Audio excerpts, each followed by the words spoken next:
Olá, estamos aqui com mais um podcast MVT, dessa vez diretamente do Rio de Janeiro, do Web Summit. E hoje a gente está com o Marcos Jamir, que é CEO e founder da African Dev. Então, queria que você explicasse um pouquinho para a gente. A gente recebeu uma delegação de Cabo Verde, não é isso? Aqui no evento, para justamente mostrar que existem muitos talentos, né, em lugares onde a gente normalmente não conhece. E queria que você explicasse um pouquinho sobre esse papel da African Dev, o trabalho que vocês fazem. Então, a African Dev é uma empresa que ela serve para conectar programadores africanos a projetos aqui no Brasil. É uma empresa que tem 1 ano e meio de existência, bem recente, e ela tem uma história muito forte com o Web Summit Rio. A African Dev, eu criei ela, foi assistindo o Web Summit Rio de 2023, quando o primeiro-ministro de Cabo Verde veio para cá, falando sobre talentos africanos no evento, né? Falando que a gente tem programadores africanos tão bons quanto do Brasil ou nos Estados Unidos. Então, a partir do momento que eu percebi que tem um primeiro-ministro num evento dessa dimensão, falando para todo mundo sobre a qualidade de programadores africanos, eu percebi que realmente era um momento que a gente podia aproveitar isso, criar um negócio baseado nisso.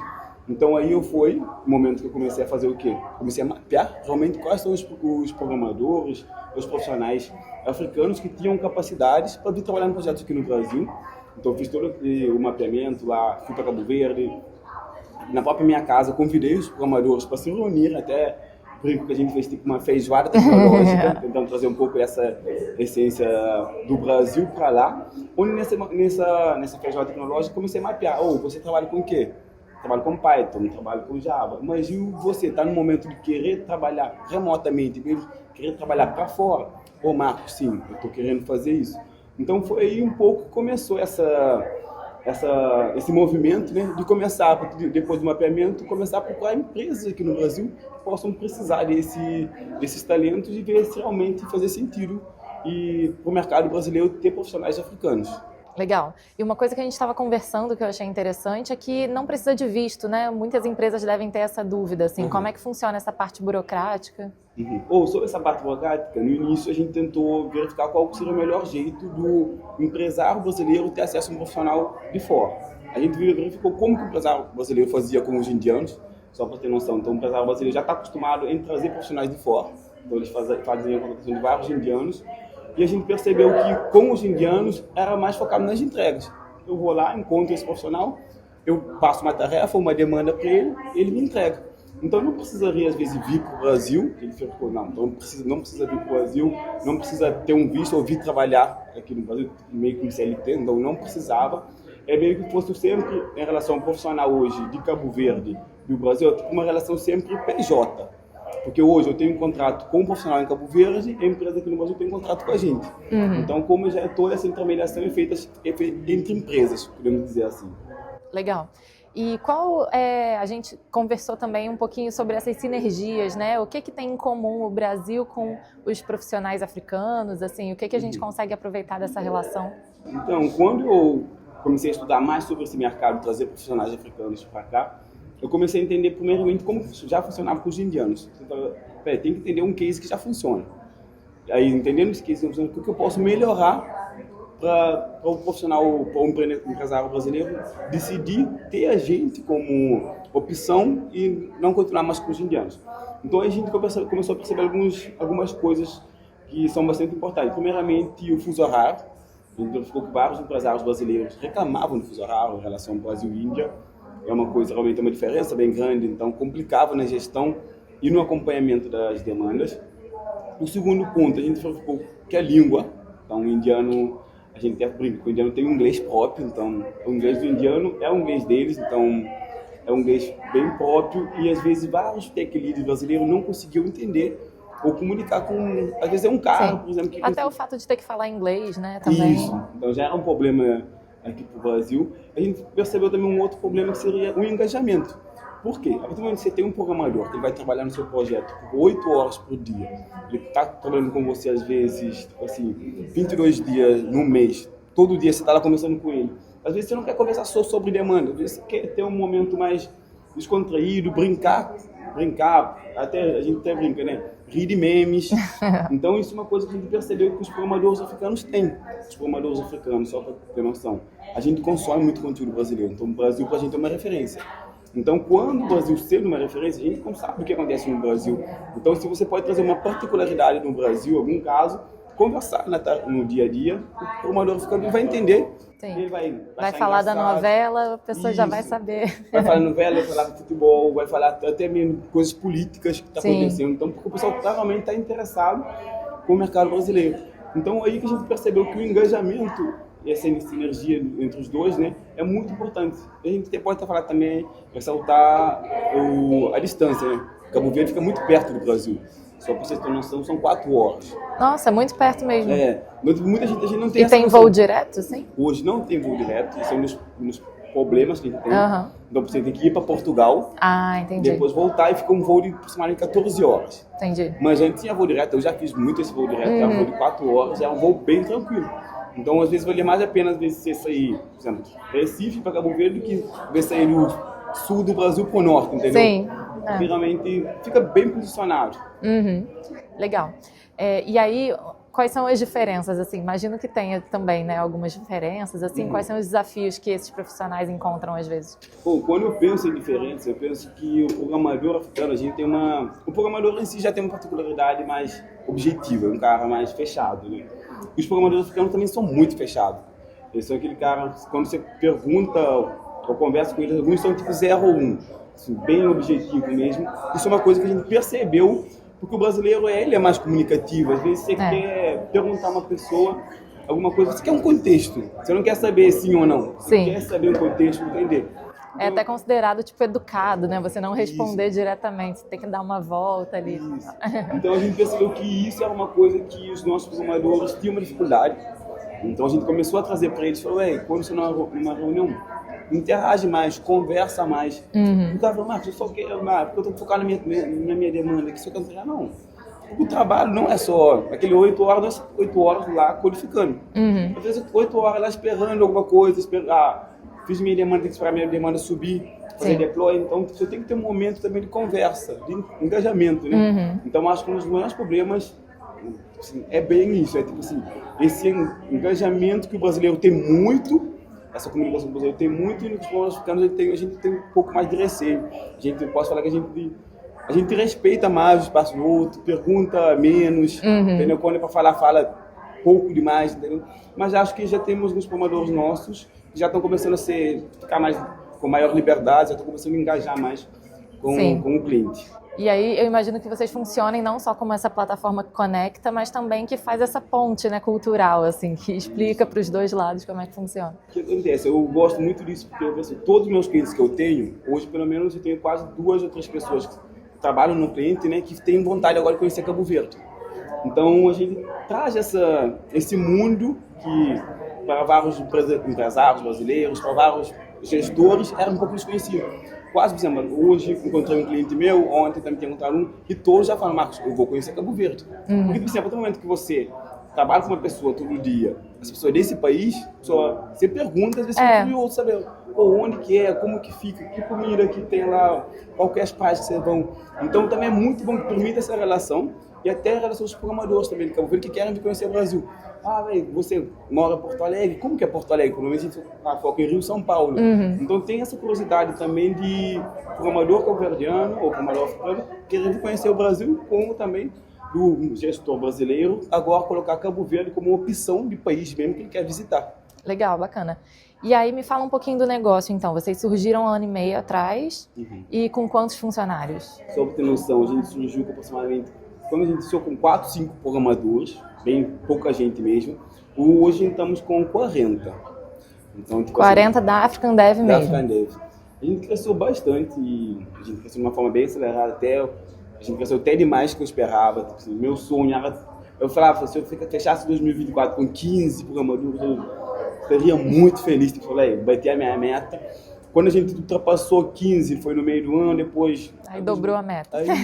Aí depois começou a ultrapassar, a gente falou aqui 20, 25, falei, aí como eu também sou um gestor muito novo, tenho só 26 anos, eu estou muito pouco tempo nesse mundo do empreendedorismo, então eu estou tentando me descobrir, tentando montar um time melhor, Porque hoje, por exemplo, eu tenho uma equipe muito boa, então tem um marketing bom, tem um comercial bom, tem uma operação, todo mundo tem mais experiência do que eu, por exemplo, no mercado, do que propriamente eu. Então, eu estou no momento que eu estou tentando descobrir, porque eu quero uma meta agora mais ambiciosa para 2025, pelo menos 100 programadores. A gente está com isso focado, que a gente vai conseguir 100 programadores até o final do ano. E se você parar para pensar, uma empresa com 100 pessoas, em 2 anos, é um pulo gigantesco. Então, mas eu acho que a gente vai conseguir. Legal. E em termos de profissionais cadastrados na plataforma? Hoje eu tenho uma comunidade de mais de 200 programadores. Então, só que eu estou muito... São todos de Cabo Verde ou outros países também? Hoje a gente já tem de outros países. A gente começou com Cabo Verde por ser meu país, eu conheço o pessoal. A gente começou a fazer programadores de outros países, como Moçambique e Santo Tomé e Príncipe. A gente focou sempre em países que já falam português, para facilitar o engajamento e também ter um fuso horário mais próximo do Brasil. Então a gente está muito nesse foco aí e a gente seleciona muito bem o programador que entra na nossa comunidade. O programador tem que ter pelo menos 3 anos de experiência comprovada. Porque se eu for falar, todo mundo pode entrar na comunidade, eu poderia ter agora 2.000 programadores. Não, eu quero ter 200 e pouco, desses 200 e pouco, eu sei que 40 já trabalham para mim, então eu tenho que ter uma meta pelo menos de contratar mais uns 50 até o final do ano. Entendi. Então eu trabalho de uma forma, realmente, é porque a gente cresceu muito rápido, mas às vezes também não precisa acelerar demais, porque eu não sei nem se eu vou dar conta. Para garantir a qualidade também, né? Isso mesmo. Legal. E em termos de clientes? Hoje a gente está com 18 clientes, então a gente tem clientes. São empresas de vários portes, assim. Isso. A gente tem, eu gosto de falar que a gente tem uma empresa bem grande aqui no Brasil que chama Águia Branca, empresa de logística. Ela começou com um programador nosso, hoje tem 7 programadores. Temos também uma empresa de tecnologia muito famosa que é a Max Milha. E o restante são empresas e startups com investimento. Então temos várias startups que receberam investimento e estão trabalhando com a gente. Por exemplo, temos a InvestPlay, que é uma fintech muito famosa também lá em BH. Temos a UPO, que é uma empresa de benefícios, faz parte do Clube Itaú. Então a gente está começando a conhecer cada vez mais startups. Só para ter noção, a gente nem está no Clube Itaú. Mas é a partir do momento que a gente mudar para São Paulo, conseguir circular nesses ambientes aí, quantas pessoas, quantas empresas a gente vai conhecer. Sim. A ideia, então, é abrir um escritório em São Paulo, ter um espaço ali em São Paulo. Isso. Porque eu percebi que a maioria dos meus clientes estão em São Paulo. E eu estou em BH, já estive em BH indo para Cabo Verde. Então eu percebi que eu preciso estar nesse ambiente. Meu pessoal, meu cliente está lá, o mercado é lá mesmo. Então eu tenho que estar em São Paulo se eu quiser realmente crescer para ser programador até o final do ano. Sim. E por que você decidiu vir para o Brasil? Assim? Que que... Eu vim para o Brasil foi em 2017. E até eu acho que a minha história isso é muito... Assim, eu nunca imaginava, primeiramente, que eu ia estar no Brasil ou que ia estar fazendo engenharia de produção. Durante a minha vida toda, minha mãe sempre me falou que eu ia estudar fora. Minha mãe estudou fora, também colocou isso na minha cabeça. Mas eu pensava que ia fazer medicina na China. Nada a ver com o que eu faço hoje. Então, até 2016, eu achava que ia fazer medicina na China. 100% convicto. Minha mãe, por ser uma professora universitária, teve a oportunidade de fazer um intercâmbio entre Brasil e Cabo Verde. E ela veio para Salvador e São Paulo. Ela gostou muito. Aí ela gostando mais do Brasil, tipo assim, tirou algumas e conheceu a realidade, viu que também não é aquela coisa às vezes que a mídia pintava também, viu como que funcionava, viu que tinham ótimas universidades. E eu estava naquela época da minha fase que eu não estava mais gostando da medicina, falei, acho que não é para mim. E minha mãe falou, pensa no Brasil, pensa em alguma engenharia, sei que você gosta de exatos, gosta de física, matemática. Aí eu comecei a pesquisar sobre o Brasil, eu falei, acho que vai ser um país que eu vou arriscar. Aí eu candidatei, porque quando eu estou no ensino médio, eu saí como segundo melhor no meu colégio. Então eu tinha a possibilidade de escolher alguns países, que pela minha média já possibilitava, e o governo me daria uma bolsa. Então eu candidatei para o Brasil, o governo me deu uma bolsa, assim, só para ter noção, uma bolsa, eu vinha com bolsa de R$1.200, em 2017, acho que era mais que o salário mínimo, então para mim era fantástico. Eu já tenho dinheiro, estou num país, de certa forma, eu via e gostava, então eu comecei a crescer aqui no Brasil, a estudar, aí foi minha vida aqui no Brasil. Legal. E qual a vantagem para as empresas de contratar um dev africano? A gente gosta de falar, primeiramente o empresário, a gente faz qualquer discurso, mas fala, Marco, no final é mais barato que os indianos. Então o preço é uma coisa que é o primeiro ponto. Então a gente tem um preço acessível, então só para ter noção, às vezes a gente é 40% até 60% mais barato que um programador brasileiro. Contratar com a gente, às vezes é muito mais barato que um programador brasileiro. Se às vezes colocar a régua São Paulo, por exemplo. é muito mais barato ter o nosso programador do que ter o programador. Em relação ao indiano, às vezes a gente bate no preço muito próximo deles, a gente fica às vezes 12% mais barato, mas dependendo da tecnologia. Então, o primeiro ponto de ser mais barato é muito interessante para o empresário. E também nessa lógica de, tipo, a gente consegue trazer um programador de uma forma muito rápida. Por exemplo, a gente sabe que o processo de recrutamento e seleção, principalmente tecnologia, ele demora, às vezes, quase 2 meses. Então, em 3 dias, a gente consegue entregar um dev para você testar. Então, você chega para mim como Marcos, preciso de um programador tal, em 3 dias tu entrega um dev, que ele já está apto para trabalhar no seu projeto. Então, a gente diminui muito esse tempo. E quando a gente diminui muito esse tempo, é uma coisa que as empresas gostam, mas tem uma coisa que ainda que é melhor. A gente fala aqui, ó, o programador vai fazer um período de teste de até 2 semanas trabalhando no seu projeto, totalmente gratuito. Porque eu não quero que você só falar que, ó, o programador africano ele é um preço mais acessível e feche com a gente. Eu não quero só fazer essa promessa, não. Eu quero realmente provar que a gente tem um preço mais acessível e também que a gente é bom tecnicamente. Não é você contratar o mais barato e o mais barato vai não ser uma qualidade mais ou menos. Não, você vai contratar um preço acessível para você por causa do câmbio. Não é, nenhum profissional... Não é para desvalorizar, isso, né? É por causa do câmbio, a gente Sim. sabe disso. De curiosidade, qual é o câmbio hoje em dia? Hoje, Cabo Verde é escudo, só para ter noção, R$1 tá 17 escudos. Então, perto de salário mínimo, podemos falar que salário mínimo em Cabo Verde hoje está aproximadamente R$550, R$600. Entendi. E é um salário que a gente acha muito bom. Assim, pro nível de Cabo Verde, não vou falar que quem ganha R$600 está muito ruim, entendeu? Então, tipo assim, você consegue ter uma vida tranquila, porque Cabo Verde já é um país bem, como você vive muita agricultura, tem a pesca, as pessoas se ajudam.